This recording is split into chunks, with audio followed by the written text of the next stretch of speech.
اپنے اپنے مقام کی بات ہوتی ہے. جو جتنی بھی محبت کے ساتھ اپنے آقا مولا صلی اللہ علیہ وسلم پر درود شریف پڑھے گا، اللہ سبحانہ و تعالیٰ اس کو اتنا ہی اجر عطا فرمائے گا.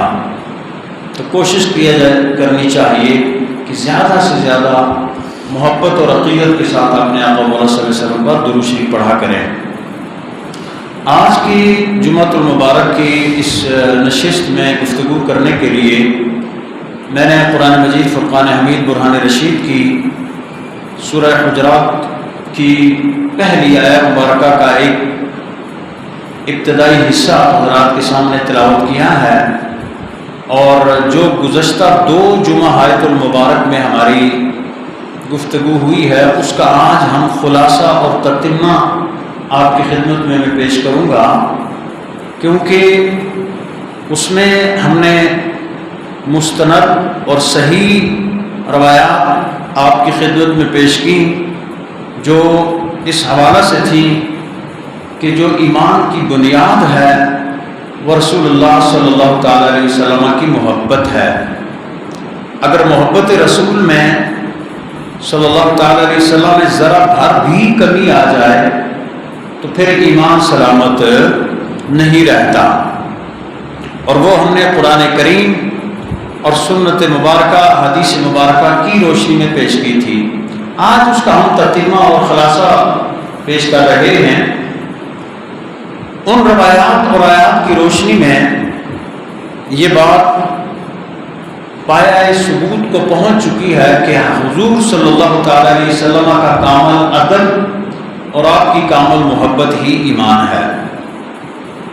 اور در حقیقت جو اس ادب سے دور ہے، چاہے وہ فقیہ وقت ہو، امام زمانہ ہو، مجتہد وقت ہو، مفتی زمان ہو، علامۃ الدہر ہو، فہامۃ الزمان ہو، اس کی کوئی حیثیت نہیں ہے اگر اس کے دل میں رسول اللہ صلی اللہ تعالی علیہ وسلم کا ادب نہیں ہے.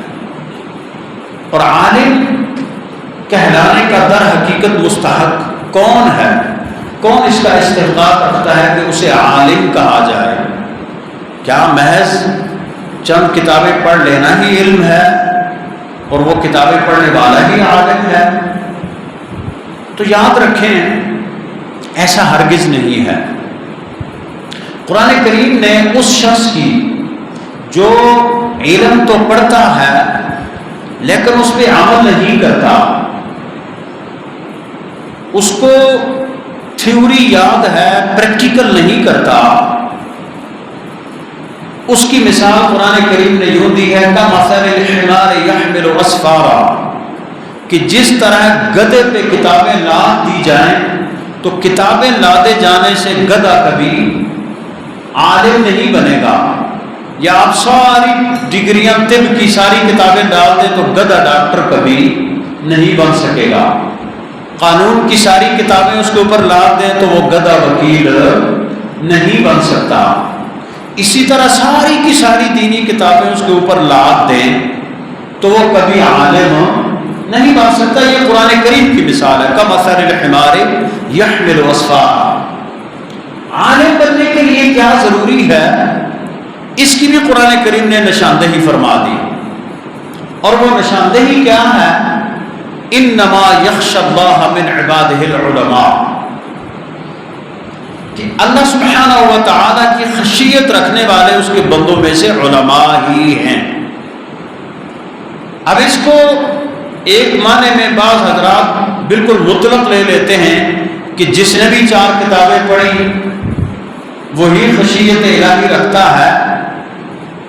اگرچہ ایک رائے یہ بھی ہے، لیکن حقیقتاً جو اس کی تفسیر رئیس المفسرین اور آقا کریم صلی اللہ تعالی علیہ وسلم سے براہ راست اکتساب فیض کرنے والے حضرت سیدنا عبداللہ بن عباس رضی اللہ تعالی عنہ نے اپنی تفسیر میں ابن عباس نے فرمائی ہے، وہ یہ ہے کہ اللہ سبحانہ و تعالی نے اس آیت مبارکہ میں علماء کی نشانی بیان فرمائی ہے، عالم کی صفت بیان فرمائی ہے کہ عالم کون ہے. کیا وہ شخص عالم کہلا سکتا ہے کہ جو 4 کتابیں پڑھ لے؟ نہیں۔ نشانی قرآن کریم نے یہ بیان فرمائی کہ جس کے اندر خشیت الہی کوٹ کوٹ کر بھری ہو وہ عالم کہلاتا ہے۔ مثلا آج کل کے ہمارے دور میں ہمارے لوگ اسی کو عمومی طور پہ عالم سمجھتے ہیں کہ جو مروجہ ہمارا درس نظامی کا 8 یا 9 سالہ نصاب ہے، جب تک وہ پورا نہیں کرتا لوگ کہتے ہیں کہ یہ بندہ عالم نہیں ہے، حالانکہ یہ لوگوں کی غلط فہمی ہے۔ ہمارے آقا صلی اللہ علیہ وسلم کے کئی فرامین ہیں، من جملہ ان میں سے ایک فرمان یہ ہے کہ جس نے میری 40 فرامین کو یاد کر لیا اس پہ بھی عالم کا اطلاق ہوگا، یعنی جو دین کے امور کے متعلق حضور کے 40 فرامین کو یاد کر لے اس پہ بھی عالم کا اطلاق ہوتا ہے۔ یہ الگ بات ہے کہ وہ اپنے شعبے میں اسے مہارت تامہ حاصل کرنے کے لیے، یعنی کامل مہارت حاصل کرنے کے لیے ضروری ہے کہ وہ جو مروجہ نصاب ہے اس کو وہ پورا کرے، تب اس پہ لوگ عالم کا اطلاق کرتے ہیں۔ یہ تو ظاہری بات ہے، لیکن در حقیقت عالم کون ہے اس کی نشاندہی خود کلام مجید میں کر دی گئی ہے، اور تفسیر ابن عباس کے مطابق جس طرح میں نے عرض کیا کہ جس کے اندر خشیت الہی ہو وہ عالم کہلانے کا مستحق ہے۔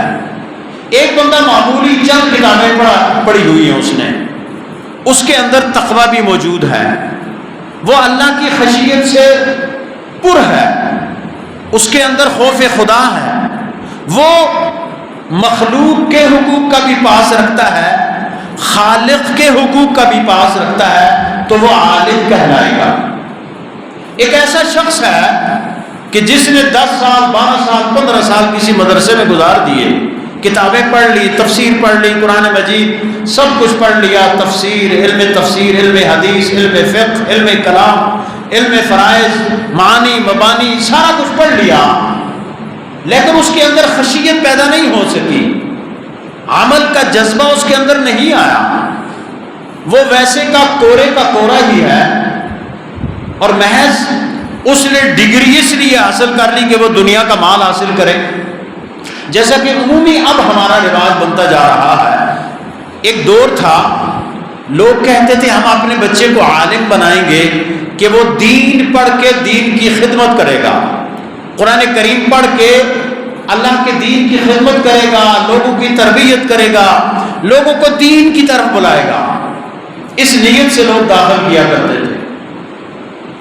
مجھے اپنی بات بھی یاد ہے، کبھی کبھی میں اپنی بات میں آپ سے شیئر کر دیتا ہوں۔ میرے والد گرامی قبلہ رحمۃ اللہ علیہ عالم دین تھے، ان کی ہمیشہ یہ اکلوتا بیٹا تھا، میں ان کا اکلوتا بیٹا ہوں، ان کی ہمیشہ سے یہ ہوتی تھی کہ میں اپنے بچے کو عالم دین بناؤں گا تاکہ وہ دین کی خدمت کرے۔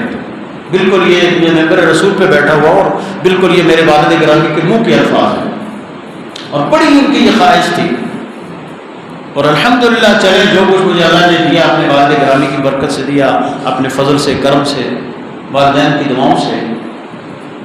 یہ پہلے ایک نہیں، میں اپنی مثال سے نہیں کر رہا ہوں کہ میں نے خود میرے اوپر بیتا ہے، بہت لوگوں کی یہی خواہش ہوتی تھی، بچوں کو دور دور بھیجا کرتے تھے۔ ہمارے گاؤں میں کیا شریف میں ایک مدرسہ ہوتا تھا، وہیں پہ میرے والد گرامی بھی پڑھے، یہ پکھلی جس کو آپ پکھلی ہزارہ کہتے تھے، ہزارہ آج کر کے نا پکھلی ان دن اس کا نام ہوا کرتا، یہاں کے طلبہ وہاں کے شریف جا کر پڑھا کرتے تھے۔ اسی طرح دور دراز پیچھے علیگڑھ کے آخری کنارے سے طالب علم آتے تھے، وہی مسجد میں رہتے تھے، محلے والے ان کے کھانے کا اہتمام کرتے تھے، اور وہ استاد صاحب ہمارے جو بڑے استاد جی، جن کا میں نے گزشتہ جمعے پہ واقعہ بھی سنایا تھا آپ کو، وہ بڑے استاد جی پڑھاتے تھے اور سارے لوگ ان سے پڑھتے تھے، رات کو وہی مسجد میں سو جاتے تھے، بس بات ختم۔ کیا تھا؟ ایک جذبہ تھا کہ یار ہم نے دین کی خدمت کرنی ہے۔ اب ان لوگوں میں سے بعمل لوگ نکلتے تھے، ان کی کوئی بات کا اثر بھی ہوتا تھا، اور وہ ان کو دیکھ کے پتہ چلتا تھا کہ یار یہ واقعی کوئی دین کا خادم ہے، آج کل اب جو ہمارا ماحول بن رہا ہے، شروع سے ہی نیت میں فساد ہوتا ہے. ہاں بھائی بچے نے مڈل کر لیا، میٹرک پاس ہو گیا، چلے جی فلاں ادارے میں داخل کروا دیں. کیوں؟ وہاں جو پڑھے ہوئے لوگ ہوتے ہیں ان میں سے کوئی جج لگے، قاضی لگے ہوئے ہیں، کوئی پروفیسر لگے ہوئے ہیں، کوئی لیکچرر لگے ہوئے ہیں، فلہذا ہمارا بچہ پڑھ کے لیکچرر لگ جائے گا یا قاضی لگ جائے گا یا پروفیسر لگ جائے گا. یعنی الا ماشاء اللہ 500 بندوں میں سے میں حسن ظن کے ساتھ میں ہوں اگر تو 500 لوگوں میں سے 2-4 لوگوں کی نیت ایسی ہو سکتی ہے کہ جو خالصتاً دین کی خدمت کے جذبے سے اپنے بچوں کو پڑھاتے ہیں، باقی اسی لیے پڑھاتے ہیں کہ یار یہ بچہ کل روزی روٹی اور دوسرا کسی مسجد میں امامت ہی مل جائے گی نا، تو کسی مسجد میں امامت کر لے گا، چلو 2-4 پیسے وہاں سے مل جائیں گے. یعنی جب اس نیت کے ساتھ دین کا علم حاصل کیا جائے وہ پھر محض ایک ڈگری ہوتی ہے، وہ پھر وہ جو من کا ایک انقلاب اور روحانی انقلاب بپا کرنے والا علم ہوتا ہے وہ نہیں ہوتا. اسی لیے میں نے یہ کہا کہ اور میں نے قرآن مجید کی روشنی میں کہا کہ اللہ نے علامت بیان فرمائی کہ اصل عالم وہ ہے کہ جس کے اندر خشیت الہی موجود ہو. مطلب کیا؟ کہ ہر خاشع مطلب جو اللہ کا خوف رکھنے والا ہے، جس کے اندر تقویٰ ہے، جو سمجھتا ہے کہ میرے ہاتھوں سے کسی کو تکلیف نہ پہنچے، میری زبان سے کسی کو تکلیف نہ پہنچے، میرے رویے سے کسی کو تکلیف نہ پہنچے، نہ میں بندوں کے حقوق کو ضائع کروں نہ میں اللہ کے حقوق کو ضائع کروں، اس کو کہتے ہیں خاشع. ہر خاشع عالم ہے لیکن ہر عالم خاشع نہیں ہے. بہت سے آپ دیکھتے ہیں روزمرہ کی بنیاد پہ ہم لوگ پڑھتے ہیں میڈیا پہ، اخبارات میں ایسے ایسے واقعات آتے ہیں، مسجد کا امام، مسجد کا خطیب، عالم کیا کیا کیا نہ کیا، یہ سارے لوگ دیکھتے ہیں. اس کی وجہ کیا ہے کہ وہ اپنے علم پہ عامل نہیں ہوتا. اس نے ایک تھیوری پڑھ لی ہے، اس سے وہ روزی کما رہا ہے، پیسہ اس کے پاس آ رہا ہے اور بس. یعنی علم بغیر عمل کی مثال میں آپ کو یوں دوں کہ مثلا یعنی جو بغیر عمل کا علم ہے وہ انسان کو کوئی فائدہ سوائے مادی فائدے کے اور کوئی فائدہ نہیں دے سکتا. مثلا ایک بندے کو علم ہے کہ بھئی اگر مجھے بخار چڑھ جائے، میں بیمار ہو جاؤں تو میں فلاں دوائی استعمال کروں گا تو میں ٹھیک ہو جاؤں گا، میں کوئی فلاں دوائی استعمال کروں تو میں تندرست ہو جاؤں گا. شفا اللہ دیتا ہے، دوائیاں اللہ نے لوگوں کو علم دیا ہے، اس کی روشنی میں وہ تیار کرتے ہیں. اب علم ہے بندے کو لیکن وہ اس پہ عمل نہیں کرتا، دوائی کھاتا نہیں ہے. بھئی کوئی پوچھتا ہے بھیا تم بیمار ہو، تمہیں بخار ہے، اتنا تمہارا ٹمپریچر ہو گیا، تو تمہیں پتہ بھی ہے کہ دوائی کھانی ہے، تم ٹھیک ہو گئے. بندہ کہتا ہے بس مجھے پتہ ہے بھیا، مجھے پتہ ہے، کھاتا ہو نہیں ہے تو مجھے بتائیں نا وہ کیا ٹھیک ہوگا. یہ سوال ہی پیدا نہیں ہوتا کہ وہ ٹھیک ہو. پیاسا ہے ایک بندہ، سامنے پانی گلاس رکھا ہوا ہے، پانی پی نہیں رہا، خالی دیکھ رہا ہے، دیکھنے سے تو اس کو پیاس نہیں بجھے گی. بھوک لگی ہے، کھانا سامنے رکھا ہے، کھاتا نہیں، ہاتھ نہیں بڑھاتا اس کی طرف، بھوک کیسے مٹے گی؟ علی ھذا القیاس. یہ میں نے آپ کو مثال دی علم بغیر عمل کی، کہ علم تو ہو لیکن عمل نہ ہو، اس کی یہ مثال ہے. اور عمل میں جو سب سے پہلا درجہ ہے، عمل میں جو سب سے پہلا درجہ ہے وہ اللہ اور اس کے رسول صلی اللہ علیہ وسلم کے حقوق کو پہچاننا ہے، معرفت خدا بندی کا حصول ہے. کیوں؟ قرآن کریم نے فرمایا وَمَا خَلَقْتُ الْجِنَّ وَالْإِنسَ إِلَّا لِيَعْبُدُونِ، کہ ہم نے جنوں اور انسانوں کو اس لیے پیدا کیا کہ وہ ہماری عبادت کریں.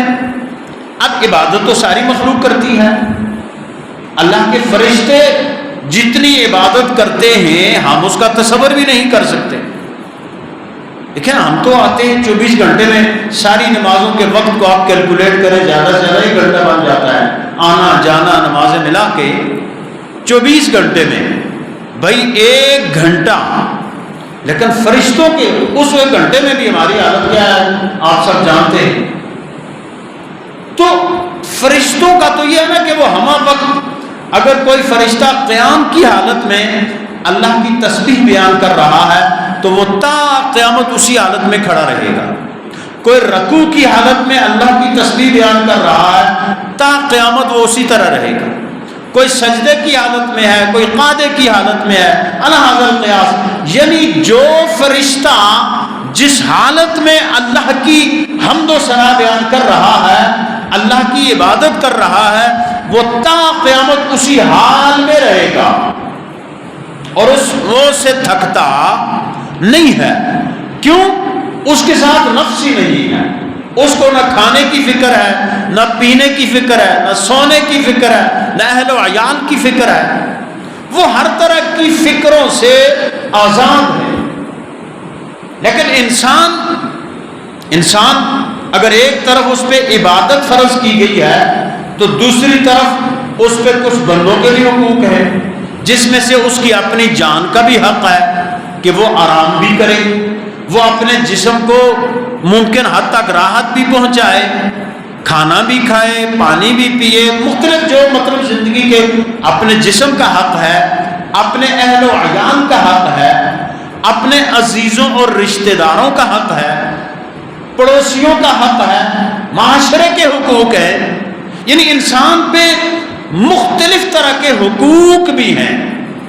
اس لیے انسان کو اتنی ہی عبادت کا مکلف رکھا گیا ہے کہ جتنی وہ کر سکتا ہے، لیکن اس عبادت میں جو سب سے بڑھ کے چیز ہے وہ کیا ہے؟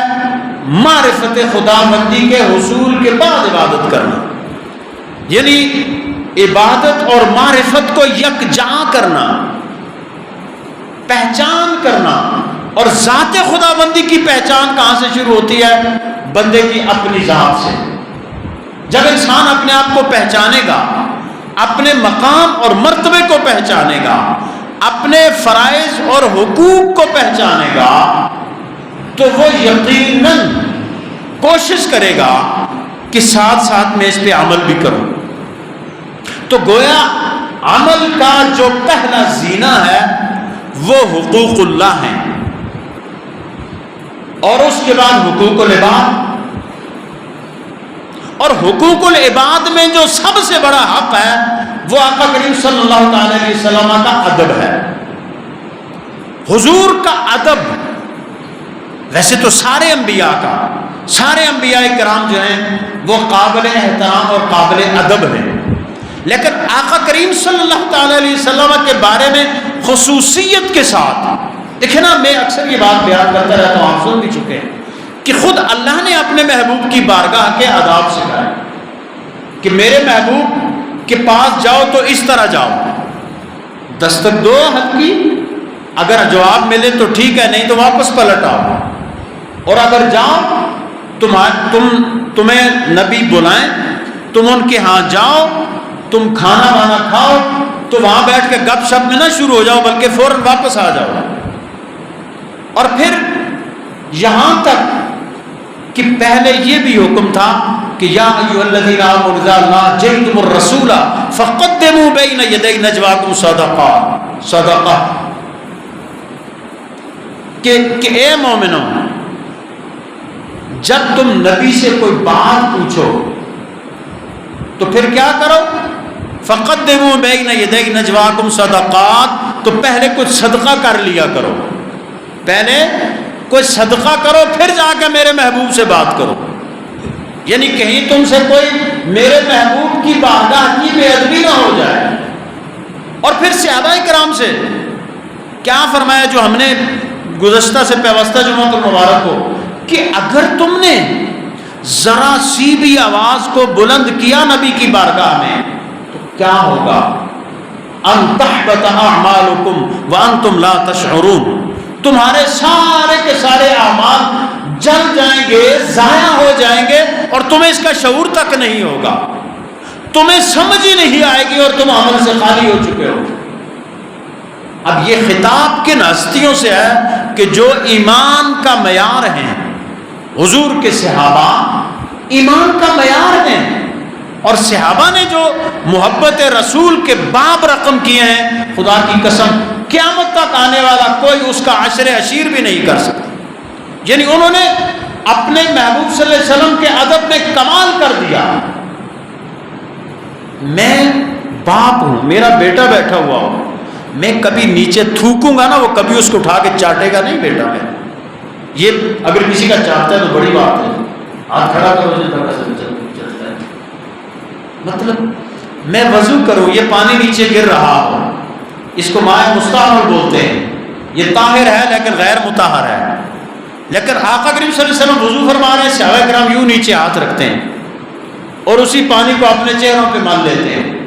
اور مزے کی بات یہ کہ جس کو وہ پانی نہیں ملتا وہ دوسرے کے ہاتھ پہ یوں اس کی تری لگا کر اپنے چہرے پہ مل لیتا ہے۔ کیا صحابہ کو حضور کو اپنی طرح کا بندہ سمجھتے تھے؟ یہ تو شیطانی سوچ ہے خدا کی قسم۔ اگر میں اپنے جیسا بندہ سمجھتا ہوں تو میں کب آپ کے وضو کا پانی اٹھا کر لے کے چہرے پہ بنوں گا؟ یا آپ مجھے اپنے جیسا بندہ سمجھیں گے تو کب آپ میرا نہیں۔ صحابہ نے تو یہاں تک کہہ دیا یا رسول اللہ اگر آپ اجازت ہے یہ درخت آپ کو سجدہ کرتے ہیں، یہ پتھر آپ کو سجدہ کرتے ہیں، یا رسول اللہ اجازت ہے ہم بھی آپ کو سجدہ کریں؟ تو حضور نے فرمایا نہیں میرے صحابہ، میری امت میں اللہ کے علاوہ کسی اور کے آگے سجدہ نہیں ہے۔ پہلی امتوں میں تعظیمی سجدہ جائز تھا، عبادت کا نہیں، تعظیم کے لیے، لیکن ہمارے آقا صلی اللہ علیہ وسلم نے کی امت میں اس کو منع کر دیا گیا کہ یہ کبھی نہیں ہو سکتا کہ تم، ہاں اگر سجدہ جائز ہوتا تو میں اولاد کو حکم دیتا والدین کے آگے سجدہ کرے، بیویوں کو حکم دیتا شوہروں کے آگے سجدہ کرے۔ سجدہ منع کر دیا گیا، لیکن صحابہ نے کمال کر دیا، محبت رسول کے ایسے ایسے ابواب رقم کیے کہ تا قیامت کوئی اس کا عشر عشیر اس کی مثال بھی نہیں لا سکتا۔ میں آپ کو دو مثالیں دو تین دے کے اپنی اس بات کو میں مکمل کرتا ہوں۔ ہمارے یہاں آج کل ہے نا، مطلب ہمارا ایک معاشرہ بہت عجیب ہم ایک کشمکش میں ہے اس وقت، تقسیم در تقسیم اور در تقسیم کا شکار ہے۔ ایک گھر میں چار لوگ ہیں، چاروں کی مختلف زاویہ فکر ہے، مختلف سوچیں ہیں، مختلف زاویے ہیں، لیکن میرے بھائیوں اور دوستوں یاد رکھو دین ہمیشہ سے ایک رہا ہے، دین مکمل ہو گیا ہے رسول اللہ صلی اللہ علیہ وسلم کی ذات والا صفات، جو رسول اللہ صلی اللہ علیہ وسلم کی سیرت مبارکہ سے ثابت ہے اور ظاہر ہے، جو صحابہ کے عمل سے ظاہر ہے، بس دین وہی ہے۔ یعنی حضور نے فرمایا علیکم بسنتی وسنت خلفاء الراشدین المہدیین، تمہارے اوپر لازم ہے کہ تم میری سنت کو لازم پکڑو اور میرے خلفاء راشدین کی سنت کو لازم پکڑو، یہ حضور نے فرما دیا۔ اب اس کے بعد جو بھی آگے شاخیں ہیں وہ ساری کی ساری جا کے حضور کے صحابہ اور پھر جا کے آپ کی ذات پہ مکمل ہوتے ہیں، اور جو کوئی اپنی طرف سے چیز ڈالے گا وہ ہرگز دین نہیں ہوگا۔ دنیا میں اللہ سبحانہ و تعالیٰ نے ارشاد فرمایا کہ اپنی عبادت وَقَضَىٰ رَبُّكَ أَلَّا تَعْبُدُوا إِلَّا إِيَّاهُ وَبِالْوَالِدَيْنِ إِحْسَانًا۔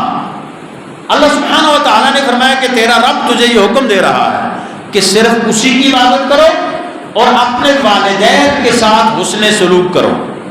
یہ اللہ سبحانہ و تعالیٰ نے حکم دیا، اپنی عبادت کے بعد والدین کے ساتھ کیا کرنا ہے؟ حسن سلوک کرنا ہے۔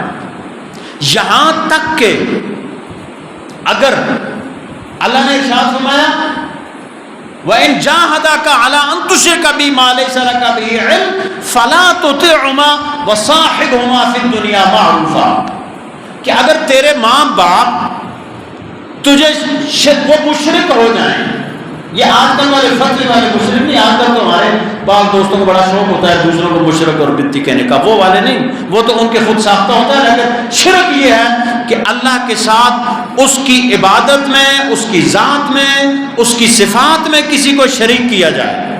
شرع عقائد میں ہمارے عقائد بالکل واضح ہیں سارے احناف کے۔ شرک کی تعریف کیا ہے؟ اللہ کے سوا کسی کو واجب الوجود ماننا اور اس کی ذات اور صفات میں کسی اور کو شریک کرنا۔ یہ ذکر کرنا شرک نہیں ہے، درود پڑھنا شرک نہیں ہے، یہ دعا کرنا شرک نہیں ہے، میلاد منانا شرک نہیں ہے۔ شرک کیا ہے؟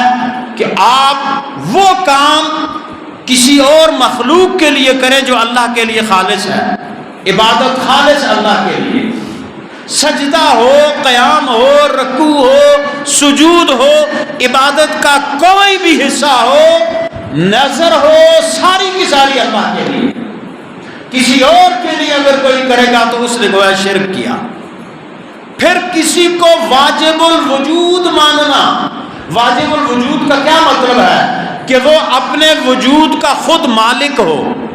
یہ ایک نعرے لگتے تھے نا دور میں، وہ نعرے والے کا خاموشی سے بیٹھ گئے ہیں، لیکن بھئی ہم اپنے وجود کے مالک نہیں ہیں بھیا، ہمارا وجود تو کسی کے حکم کا محتاج ہے۔ ہم ہیں ممکن الوجود، مخلوق ساری، چاہے وہ انبیاء ہوں، اولیاء ہوں، عام آدمی ہوں، سارے کے سارے ممکن الوجود۔ اللہ واجب الوجود، اللہ کے سوا کسی اور کو واجب الوجود ماننا یہ شرک ہے۔ اللہ کے سوا کسی اور کے لیے سجدہ کرنا، عبادت کرنا، نظر پیش کرنا یہ شرک ہے۔ اور اللہ کے علاوہ کسی اور کو مستعین حقیقی سمجھنا، میں ایک ذمہ دار آدمی ہوں اپنے الحمدللہ سسٹم کا، مستعین حقیقی سمجھنا اللہ کے سوا یہ بھی شرک ہے۔ ہاں اللہ اگر کسی کو یہ طاقت دے دے تو پھر ہم اللہ کے لیے SOPs بھی نہیں بنا سکتے، یہ ہمیں اللہ نے اختیار نہیں دیا کہ تم نے میرے لیے SOPs بنانے ہیں، میں تمہارا خالق اور مالک ہوں، میں جو چاہوں گا کروں گا، لا یسأل عما یفعل، میں جو کروں گا مجھ سے کوئی پوچھ نہیں سکتا۔ یہ وہ جس کو جو چاہے دے دے، ہمیں اس پہ کوئی مخلوق کو کوئی حق نہیں ہے۔ عرض کرنے کا مطلب میرا یہ تھا کہ ادب، اللہ نے خود اپنے محبوب کا ادب سکھایا کہ اس طرح کرو، میرے محبوب کے پاس آؤ، اس طریقے سے آؤ۔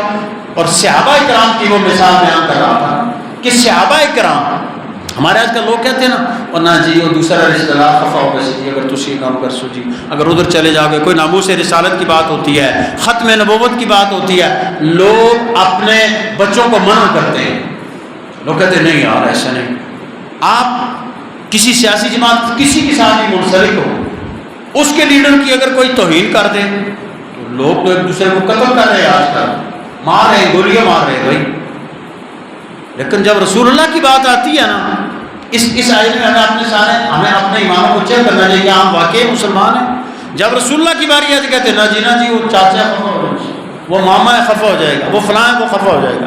میں بجائے اس کے کہ کوئی اور دلیل آپ کو پیش کروں، میں امت کی اس ہستی کی دلیل پیش کر رہا ہوں کہ جو افضل البشر بعد الانبیاء بالتحقیق ہے، تاجدار صداقت حضرت سیدنا صدیق اکبر رضی اللہ تعالی عنہ کا عمل، کہ انہوں نے کیا کیا۔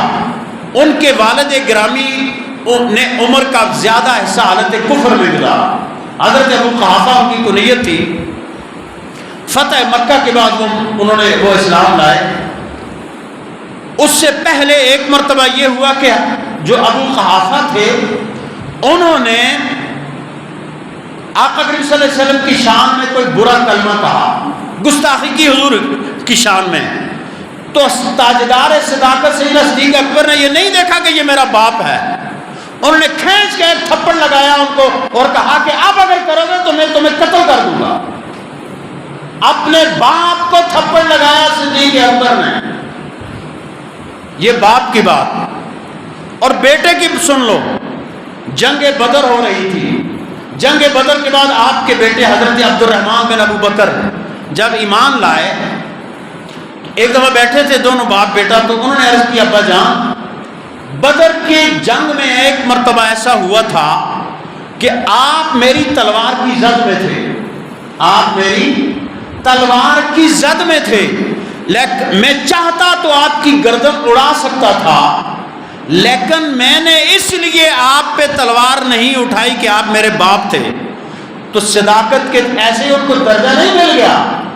تاجدار صداقت کا جواب سنو اور پھر اپنے ایمانوں کو چیک کرو کہ ہم کہاں کھڑے ہیں. حضرت سیدنا صدیق اکبر نے فرمایا بیٹا تو نے میرا یہ لحاظ کیا کہ میں تیری تلوار کی زد میں تھا، تو نے میرا لحاظ کیا، تو نے مجھ پہ تلوار نہیں چلائی اس لیے کہ میں تیرا باپ تھا. مجھے اس اللہ کی عزت کی قسم جس کے قبضہ قدرت میں میری جان ہے، اگر تو میری تلوار کی زد میں آتا تو میں تجھے کبھی نہ چھوڑتا، اس لیے کہ تو میرے محبوب کے دشمنوں کی صف میں تھا. یعنی باپ کی مثال بھی میں نے آپ کو دی اور بیٹے کی مثال بھی دی. بیٹی کو باپ سے کتنا پیار ہوتا ہے یہ سب آپ جانتے ہیں بیٹیوں والے، اور بیٹیوں سے بندہ کو زیادہ ہی محبت کرتا ہے. یہ قدرتی اور فطری امر ہے. حضرت ام المومنین ام حبیبہ رضی اللہ تعالی عنہ بنت حضرت ابو سفیان. حضرت ابو سفیان ابھی اسلام نہیں لائے تھے، وہ فتح مکہ کے بعد مسلمان ہوئے. وہ ایک دفعہ مدینہ طیبہ ملنے چلے گئے اپنی بیٹی کو، اور وہ کچھ بات بھی کرنا چاہتے تھے، وہ سفارتی مسئلہ بھی تھا. تو جب وہ رسول اللہ صلی اللہ علیہ وسلم کے گھر میں پہنچے تو حضور کا بستر لگا ہوا تھا. حضور کا بستر لگا ہوا تھا. ابو سفیان اس پہ بیٹھنے لگا، اس وقت کفر کی حالت میں تھا. اس بستر پہ بیٹھنے لگا تو ام المومنین نے اس بستر کو ایک دم لپیٹ دیا. بستر کو ایک دم لپیٹ دیا. باپ آ رہا ہے. ہمارے آقا کی سنت کریمہ کیا ہے؟ حضور جب حضرت سیدہ فاطمہ الزہرا سلام اللہ علیہا کے پاس تشریف لے جاتے تو وہ کھڑی ہو جاتی تھی، اپنی چادر اپنے ابا جان کے لیے بچھاتی تھی، ہاتھوں کو بوسہ دیتی تھی، اپنی جگہ پہ بچھاتی تھی. اسی طرح حضرت سیدہ جب حضور کے ہاں حاضر ہوتی تھی تو آقا کریم صلی اللہ علیہ وسلم ان کے استقبال کے لیے کھڑے ہو جاتے تھے، اور کھڑے ہو کے آپ کے ہاتھوں کو بوسہ بھی دیتے تھے اور اپنی جگہ پہ بٹھاتے بھی تھے. یہ باپ اور بیٹی کا پیار ہوتا ہے. اس لیے میں یہ عرض کر دوں، یہ جو ہم درود و سلام پڑھتے ہیں نا، یہ کہ لوگوں نے پتہ نہیں مختلف فلسفے میں پالے ہوئے ہیں نا، پتہ نہیں اوپر کی چھوڑتے ہیں کہاں کہاں گراتے ہیں نا. درود و سلام کھڑے ہو کر پڑھنے کا صرف فلسفہ ایک ہے کہ ادب مصطفیٰ. کوئی بڑا آدمی آ جائے، آپ اپنے روم میں بیٹھے ہوئے ہیں، آپ کے والد صاحب آ جائے، آپ کے چچا تایا ماما سسر جو بھی آ جائیں ایکس وائی زیڈ، آپ یوں بیٹھے ہی رہیں گے بستر پہ، وہ آئیں گے آپ یوں بیٹھے رہیں گے. وہ میری طرف ہوگا نا، ایک کھینچ کر لگائے گا تھپڑ کہ تجھے تمیز نہیں ہے، تو کھڑا ہو کے سلام نہیں کر سکتا.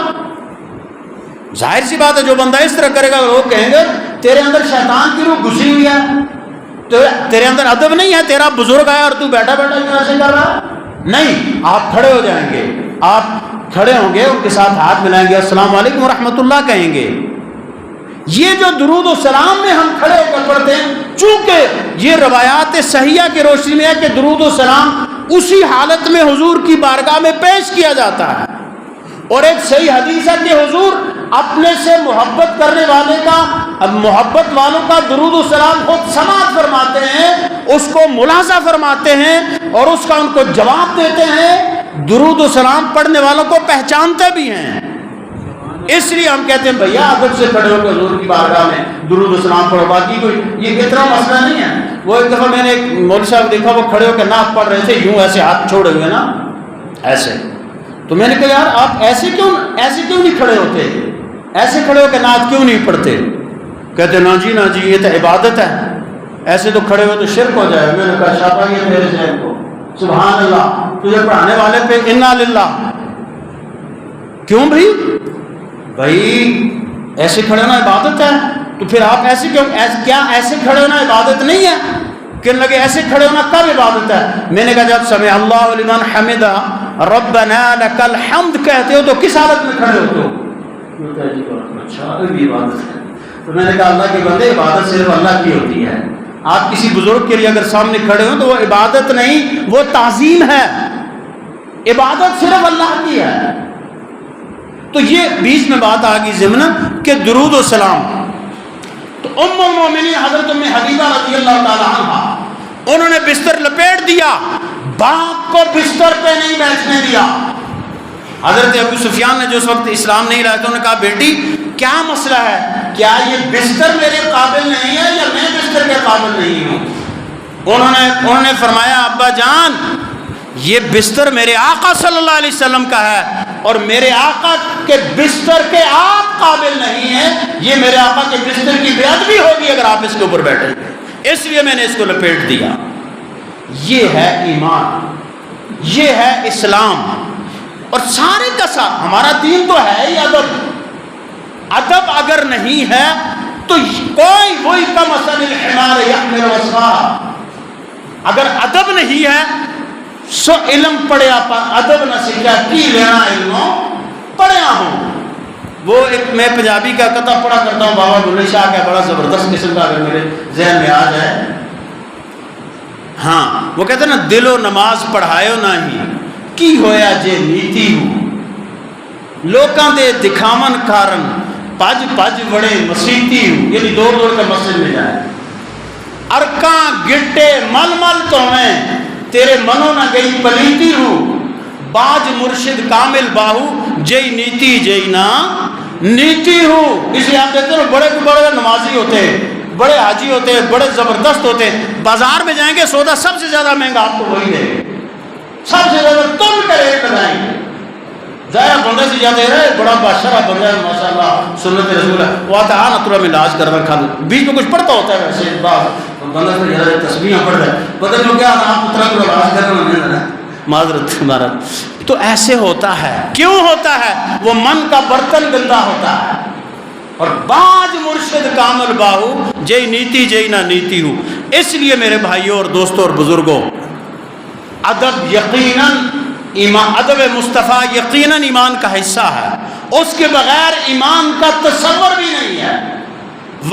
والد کا احترام اپنی جگہ، والدہ کا احترام اپنی جگہ، عزیزوں کا احترام اپنی جگہ، معاشرے کا احترام اپنی جگہ، لیکن جب بات نبی کی ذات کی آئے گی تو پھر رسول اللہ کی ذات پہ آنکھیں بند ہیں، پھر کوئی دوسرا اس کے مقابلے میں اگر کوئی بندہ یہ سمجھتا ہے کہ میرے تعلقات خراب ہو جائیں گے، میرا یہ ہو جائے گا، پھر اس کو اپنے ایمان کو چیک کرنا چاہیے۔ تو بات میں چونکہ تھوڑی سی اور کرنی تھی لیکن بات ہمارا ٹائم مکمل ہو گیا۔